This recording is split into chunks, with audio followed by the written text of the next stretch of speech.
এই নে মার মার মার, তাড়াতাড়ি হ্যান্ডেলটা মার দেখি।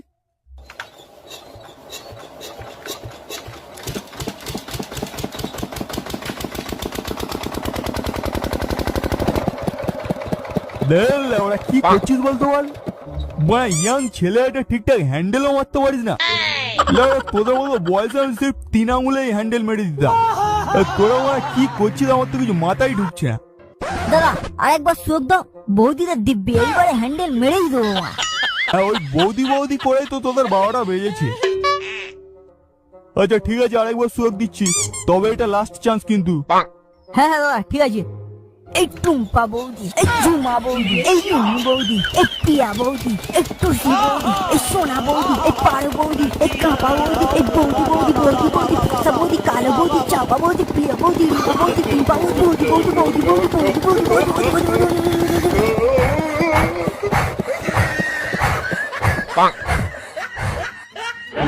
না না হবে না, হবে না, তোর দ্বারা হবে না। তুই বাড়ি যা, বাড়ি গিয়ে ওই দুধের সাথে গুলোগন্ডি গুলো খেয়ে যা। ওই পরের জন কে আছিস আয় রে।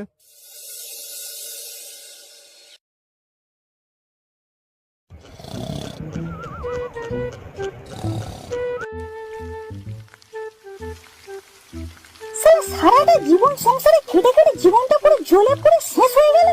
সারাটা দিন শুধু চাকরের মতো খাটো আর বাপটা সেবা করো। যেমন বাপটা ছেলেটাও হয়েছে তেমন। সারাটা দিন শুধু ওখানে আড্ডা মারা আর বাড়ি এসে বাপের হোটেলে খেয়ে বেলা 12টা পর্যন্ত ঘুমানো। কোথায় কাজবাজ করে সংসারে 2 পয়সা এনে দিই সেই সব চিন্তা আছে? সেই সব চিন্তা নেই। কই কই করে বললাম তবু যা বাপ যা, নিয়ে তোর মামা জায়া দোকানে ঢুকে যা, ঢুকে যা। মাঝখানে কিছু পয়সা তোর মামা তোকে দেবে কোন? আওয়াজ সেই গাজন শুরু হয়ে গেছে। তাহলে সকালবেলা একটু শান্তিতে ঘুমানোর উপায় নেই।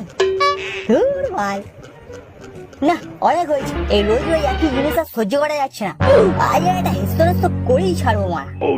আর শুনবে না কেন? আমি তো এবারে চাকর, আমার কথার কি কোনো দাম আছে? মা কি হয়েছে? না না কিছু না, বলছিলাম কি রান্না করছো? খুব জোরে খিদে পেয়েছে। মুন্ডু দিয়ে ডাল খেয়ে নে, তোর তো আমার আড্ডা মারার সময় হয়ে গেছে। নে নে তাড়াতাড়ি খেয়ে নে, খেয়ে নে যা। বলি লজ্জা শরম কিছু আছে? আড্ডা মারা হয়ে গেছিস এখনো পর্যন্ত বাপের হোটেলে বসে বসে খাচ্ছিস। বলি এইরকম করে আর কতদিন চালাবি? যতদিন চলবে। কি বললি? কই না না কিছু বলিনি তো।